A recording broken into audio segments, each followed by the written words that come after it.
don't remember the actor's name. There's this group of, there's this Western town. Everything's going to shit. These 7 guys walk in. I think Chris Pratt remade it with Denzel Washington or someone else. Oh, really? I think so. I can't remember. But there's an old one that I used to watch with my grandpa. God, there's too many movies. Yeah.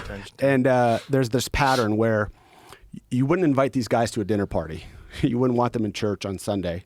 But when a system is so corrupt and so horrible, you have to rely on these types of people to come in and be a check to the system.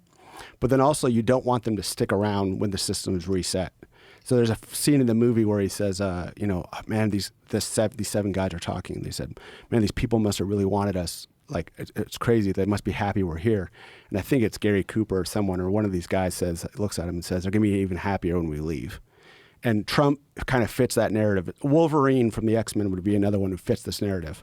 Like, is he going to be at the X-Men Christmas party? No, right? Is he trying to hit on Scott Gray's wife, Cyclops? I'm a comic nerd, so I'm sorry. Right. Is he trying to sleep with Cyclops' wife? Yes.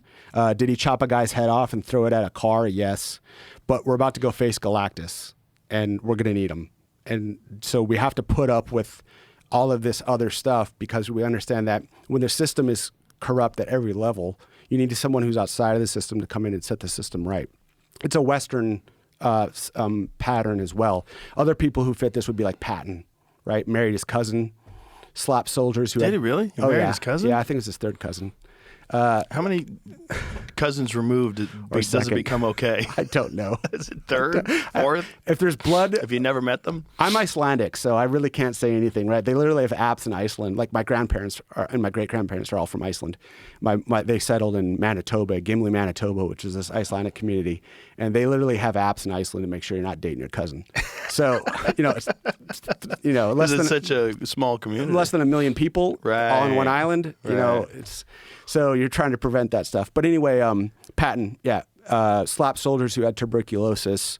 One of them probably had shell shock. It got in the newspaper. They wanted his head. And thankfully, the generals were like, no, he's the guy that we need for the moment, right? He had the ivory pistols, and he dressed not like a general. He didn't talk like a general. He wasn't like a Eisenhower where he had the veneer of a general.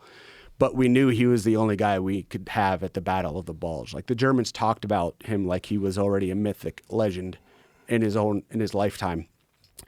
But the part of this pattern that people should understand, or when they examine this pattern, is it never ends well for these anti-heroes. They're always killed or defamed in the final analysis. So when the Magnificent Seven come in, they'll go to another town and all get killed.